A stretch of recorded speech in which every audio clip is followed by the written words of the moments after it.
I normally start my videos off on a more happy note, but this week is going to start with a plea. I'm sure many of you have heard about what is happening in Kyushu and are as heartbroken as I am. You don't have to live here to share your heart with these people, so if you guys can, if you have the money, the time, the prayers, the thoughts, whatever you want to do, I plead that you give to the people of Kumamoto and to Kyushu and to Japan as a whole.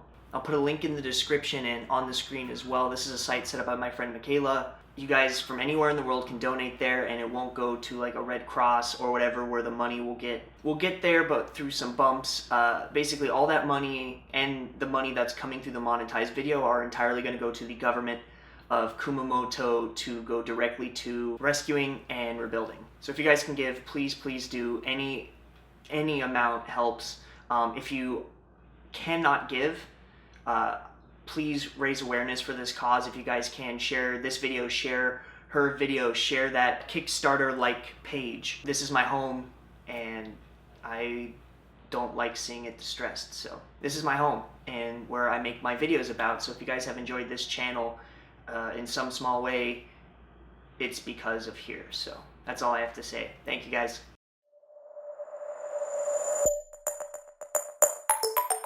Alrighty, we're going to start here in the elevator because I like noisy audio. And here we are. I already have it unlocked, so we just open the door here. And you're brought into my little open area type of thing. So right here, you go ahead and take your shoes off. Sometimes I have slippers if I have guests over with me. Socks are totally fine. And you have your little, this is just my little shoe area for spares that I have, or if my friends come over and they don't want to leave it, they can always put it right there. You may be asking, hey Chad, why do you have a whole bunch of flour and stuff out here? That's because during the earthquakes, they were all up here, and if you can tell, yeah, it didn't work out well for me. This is extra storage. I mean, it's not a ton, but you know, it's probably a 0.5 meters cubed, give or take. And then obviously it comes with this little rack to hang. They have this thing that you put like it helps you put like your feet in your shoes. I don't really ever have a problem with that. This here, if you guys can tell, is the traditional Japanese bathroom door, and you just has little kanji for push, and you just go bang. So now this is my bathroom. I apologize if it's still a little steamy in here. I don't know if you can tell. But yeah, basically this was it. So this was originally set up to be a wet bathroom. A lot of the times, Japanese places, this little area here, obviously has a drain, but this little area is set up so you kind of shower yourself here, and then you have the bath ready to go and to sit in and enjoy yourself. So this one though, if you can tell, it has this little furry thing and that guy there, and it's been set up with, you know, shower curtains, whatever, to be a non-wet bath. So you're not supposed to shower on this side. Everything's done on this side, which is more Western. And even though I prefer the other style, because this one's harder to clean, it's not nearly as like tedious. Now I don't know if you can tell from the size of a bath. It's actually pretty deep, and most bathtubs come with the traditional cork, of course. I don't know why, that's just how they like to do it. But yeah, I don't know, the tub is probably, it's only like 1.5 feet deep, but it's about 3 feet long, which is way bigger than my last one. So I'm 6'2", and I could completely sit in this thing and kick out my legs and not really have a problem. I can't lay down in it, but I don't really have an issue with it. Now, for those of you who wonder what the shower heads are like, they all pretty much are like this, the whole take-off-y type style. But this bathroom has a little switch here, and this is what switches from sink water to shower water. So if you point it away from the sink, you get water. Yes! And then also, if you switch it this way, it'll then go to there. You can't do both. You gotta do one or the other, which is fine. Now, my hot water heater kicks butt, so like you can already tell, it got like a little foamy just from that little bit. It's insane how hot my water is, and I love it. And I never run out of hot water. It's the most bizarre thing ever. Now, for those of you who saw my last house tour video, I'm sure you're used to this type of toilet that when you flush it, the water comes out the top. However, my thing got a little jacked up, and now that's about all you can expect. So most of my hand washing gets done on this bad boy. Now, the house did come with the toothbrushy majigger, as well as, you know, this nice curtainy stuff, and the top thing for this guy and the shower curtain. Everything else, however, is mine. Now what you can see up here too, it has this little vent. This place gets fogged out so quick, and so you just have to, oop, that's light. You have to switch that on, and you'll actually hear that, hopefully. That's a little doohickey that makes it stop getting fogged up so fast. And obviously you have your bathroom slippers here. I didn't really go in, so I didn't really bother with them. And plus it's my house, I don't really care. This little room though, the roof seemed kind of close, but I'm 6 foot, obviously 2 like I said. I can place a flat palm on the roof, so this is probably an 8-foot roof, give or take. Now these are the light switches that you see a lot here. They have just this little switchy bajiggy. But this takes us to the door that takes us to Candyland. Welcome to my apartment, everybody. I'll give you one last little look at the inlet here. So this is kind of what it looks like, and then you go, a whole new world, a brand new shot of Chad Studio. But yeah, right when you come out the front door, this is your kitchen. So I do have, this is a little fridge, I think it's a freezer actually.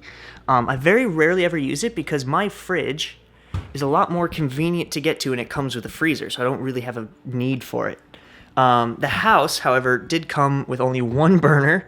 I can always buy another one and put it on my table. I just don't have the time or care to. I'm a poor, broke college student. It came with a cutting board and a couple things, you know, sorry about my dirty dishes. It came with like a pan and some other stuff over there I'll get to, but for the most part, this is all stuff I bought at a Hyakuen store, which means all this stuff costs $1 or less. If you come up here, that's where these lights are coming from, but you just go, bah, bada bing, and it's just some more storage space, some places for salts and teas and, you know, the various hubbubaloo. But now the thing that I'm not used to is hand washing my dishes. So it took me forever to realize that this is your drying rack. It's every house is a little bit different, but mine basically came with this thing. It sits on top of this white majig, and then all the water drips down, and then you just dump the water out of that, which seems a little bizarre. And there's also a little bit of space under here just to keep some extra pots and pans and whatever you have it. Now these guys, one of them's for a fan, but I don't really ever use that. This one's for the light, just because you want to keep it on. And of course there's like some towel areas if you need to have some hand towels. Now you may be asking yourself, Chad, why do you just have this big bag of trash out here? Well, I'm broke, and the house didn't even come with a trash like can. I have no idea why, but in Japan you have to separate your trash into 3 different receptacles. This is my burnable trash, which is like 90% of what you typically have. It's pretty much everything that's not PET plastics or metal or glass or whatever. And then all my PET plastics I've kind of just piled up because that only comes once a month, and again I don't have a can, so it's like, oh great, where am I gonna put this? The house also came with this. It came with a microwave that has multiple different settings, it appears. You got 500 watts, 600 watts, 700 watts, and then obviously, you know, defrost and all those settings. And then when you turn it on, opens the light, and you go bring, and it'll start cooking. Now for a little guy, this thing has a lot of power, and then I kind of just use the top for storage. I'm lazy and don't want to get shelves, so. Now this thing here, this is my water heater, this whole kind of shtick here. I'm not going to open it up for you guys. It's about, I don't know if you guys get scale from videos. I don't know, probably 1.5 feet tall. But what happens is when water immediately comes in, it immediately gets shot out hot. It's kind of like those RV ones, but this guy just will not ever run out because it's so effective at heating it. So you can only really use hot water in one area at one time. So if you're doing hot water in your dishes, don't fill up your tub. Yeah, so next up's my fridge and freezer. I don't necessarily need all this space. I mean, I just have a whole bunch of like instant okonomiyaki and, you know, whatever else I have, ice cubes because it's about to be summer. The fridge is the big one that I use, but you can see it's not, you know, it's not terribly small, but it's not the biggest thing in the world. Like that's a liter bottle of Mugicho right there in the corner. So, and then next to that, the house did come with a little vacuum and an iron. This little bag here was my attempt to get a laundry basket at a 100 yen store. This is what they gave me. That's my hand for reference. So this basically holds my hats and fishing equipment now. Then when you turn around, that's my bag of rice that I haven't found a place for. This is kind of like my appliance central area. Pretty much it's my toaster oven. Most Japanese homes have this or no oven. They just don't do a lot of oven cooking. This has been invaluable to me. as a broke college kid. So rice cooker is obviously not optional. Mine's non-stick, in case you guys like these bad boys. And I also kind of use it as a clock, but not really. Now under here, you kind of swipe these guys away and just have more space. So all my utensils go there, my plates go there, so my pots and pans and house stuff go there. But, I also have a little hot water heater that was really, really helpful. I cook a lot of ramen, so having just one of those little instant hot water heaters was super nice.